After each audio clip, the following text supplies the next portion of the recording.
السلام علیکم عزیز طلبہ، آج ہم قرآن مجید کی واقعات میں سے پڑھ رہے ہیں۔ قصہ حضرت موسیٰ علیہ السلام کا حصہ دوم ہے۔ حضرت موسیٰ علیہ السلام کی زندگی کا دوسرا دور، مدین جانے سے صحرائے سینا ہجرت تک۔ حضرت موسیٰ علیہ السلام مدین میں۔ حضرت موسیٰ علیہ السلام مدین کے ایک کنویں پر پہنچے تو دیکھا کہ لوگ اپنی جانوروں کو پانی پلا رہے ہیں۔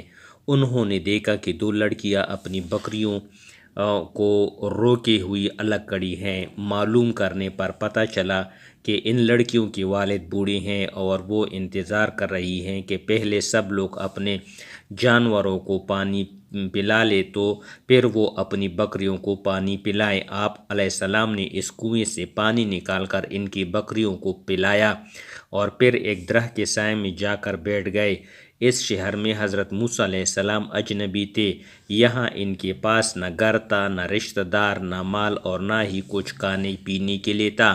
لیکن اس کے باوجود حضرت موسیٰ علیہ السلام گھبرائے نہیں۔ آپ علیہ السلام نے اللہ سے دعا مانگی کہ اے میرے رب، آپ مجھے جو بھی بھلائی عطا فرمائے، میں اس کا محتاج ہوں۔ اللہ جل شانہ نے ان کی دعا قبول فرمائی اور تمام ضرورتوں کو پورا فرما دیا۔ مدین میں حضرت موسیٰ علیہ السلام پر اللہ کی عنایات۔ تھوڑی دیر بعد ان لڑکیوں میں سے ایک حضرت موسیٰ علیہ السلام کے پاس آئی اور کہا کہ آپ ہمارے والد آپ کو بلا رہے ہیں تاکہ بکریوں کو پانی پلانے پر آپ کو اجرت دے۔ حضرت موسیٰ علیہ السلام ان بزرگ کے پاس پہنچے اور ان کو اپنا سارا حال سنایا۔ انہوں نے آپ علیہ السلام کو تسلی دی اور کہا کہ آپ ڈرے نہیں، آپ ظالموں سے نجات پا چکے ہیں۔ ان لڑکیوں میں سے ایک نے کہا کہ ابا جان، انہیں مزدوری پر رکھ لیجئے کیونکہ یہ طاقتور اور امانت دار ہے۔ بزرگ نے حضرت موسیٰ علیہ السلام سے کہا کہ اگر آپ 8 سال میرے ہاں کام کریں یا اپنی خوشی سے 10 سال پوری کریں تو میں اپنی دونوں لڑکیوں میں سے ایک کی شادی آپ سے کر دوں گا۔ حضرت موسیٰ علیہ السلام نے ان کی بات قبول فرما لی اور 10 سال تک ان کے پاس رہے۔ حضرت موسیٰ علیہ السلام کی مصر واپسی اور صحرا میں اللہ جل شانہ سے بات کرنا۔ 10 سال مدین میں رہنے کے بعد حضرت موسیٰ علیہ السلام اپنے گھر والوں کو لے کر مصر کی طرف روانہ ہوئے۔ راستے میں رات کے وقت صحرا سے گزرتی ہوئی شدید سردی تھی۔ حضرت موسیٰ علیہ السلام کو ہی طور کی طرف آگ دکھائی دی۔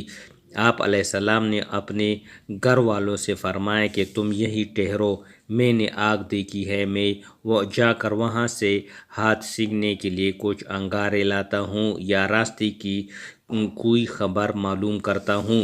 جب حضرت موسیٰ علیہ السلام پہنچے تو اللہ جل شانہ نے آپ علیہ السلام کو ایک بہت بڑی سعادت عطا فرمائی، یعنی اللہ جل شانہ نے آپ علیہ السلام سے کلام فرمایا۔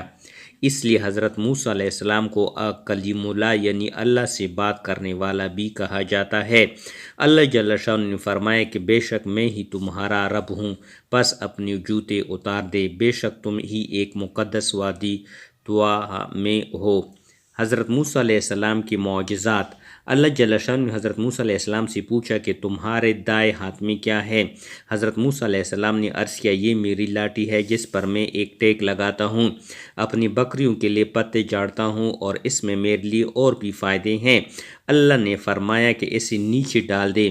جیسے ہی آپ علیہ السلام نے لاٹھی زمین پر ڈالی، وہ سانپ بن کر دوڑنے لگی اور قریب تک کہ حضرت موسیٰ علیہ السلام رخ پھیر کر دوڑ پڑتے کہ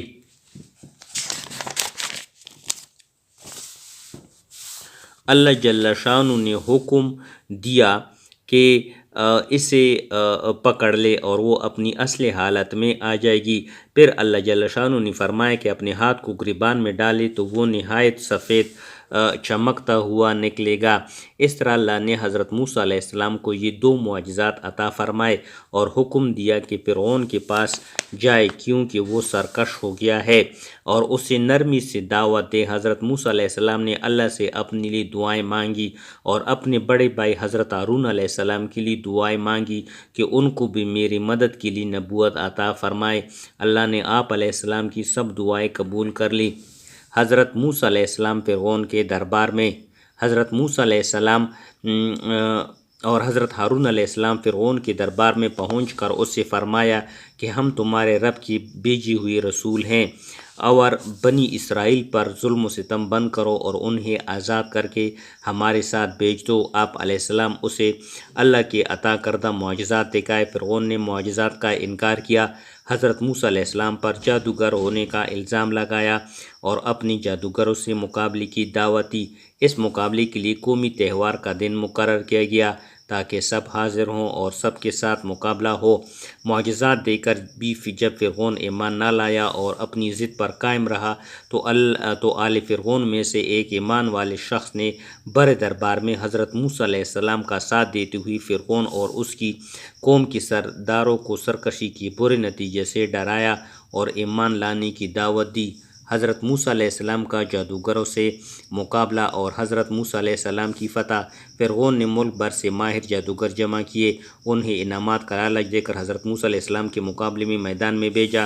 جب آمنا سامنا ہوا تو جادوگروں نے کہا، اے موسیٰ، پہلے آپ شروع کریں یا ہم اپنا جادو پیش کریں؟ حضرت موسیٰ علیہ السلام نے فرمایا کہ پہلے آپ اپنا جادو پیش کرو۔ جادوگروں نے اپنی رسیاں اور لاٹیاں زمین میں ڈالیں تو لوگوں کو دوڑتی ہوئی نظر آئی جیسے سانپ ہو۔ اللہ نے حضرت موسیٰ علیہ السلام کو اپنی لاٹھی زمین پر ڈالنے کا حکم فرمایا تو لاٹھی ایک بہت بڑا اڑتا بن گئی جس نے جادوگروں کی بنائی ہوئی تمام چھوٹی چیزوں کو نگل لیا۔ جادوگر یہ معجزہ دیکھ کر باختیار سجدے میں چلے گئے اور مسلمان ہو گئے۔ لوگ یہ سب دیکھ کر حیران رہ گئے۔ فرعون کی اہل ایمان کی دھمکی اور اہل ایمان کی ثابت قدمی۔ فرعون شدید غصے میں ہوا اور جادوگروں سے بولا، کیا تم میری اجازت کے بغیر ایمان لے آئے؟ اس نے الزام لگایا جنہوں نے ان سب کو جادو سکھایا ہے اور ان سب نے مل کر یہ چال چلی ہے۔ اس نے جادوگروں کو دھمکی دی کہ میں تمہارے ہاتھ پاؤں مخالف سمتوں سے کاٹ دوں گا اور تم سب کو سولی پر لٹکا دوں گا، مگر وہ سب ایمان پر جمے رہے۔ انہوں نے فرعون کو جواب دیا کہ تو چاہے کر لے، ہم اللہ پر ایمان سے ہٹنے والے نہیں۔ آل فرعون پر اللہ کے ساتھ عذاب۔ فرعون اور آل فرعون حضرت موسیٰ علیہ السلام اور حضرت ہارون علیہ السلام پر ایمان نہیں لائے۔ ان کی مسلسل انکار اور کفر پر ڈٹ رہنے کی وجہ سے ان پر کئی عذاب بھیجے گئے۔ ان پر قحط، پلوں کا نقصان، طوفان، ٹڈیاں، جوئے، مینڈک اور خون کے عذاب بھیجے گئے تاکہ وہ نصیحت حاصل کرے، مگر لوگ عذاب آنے پر ایمان لانے کا وعدہ کرتے اور عذاب ختم ہونے پر اپنے وعدے سے پھر جاتے۔ اس طرح وہ مسلسل وعدہ خلافی کرتے۔ آگے ہم اس سلسلے کو جاری رکھیں گے۔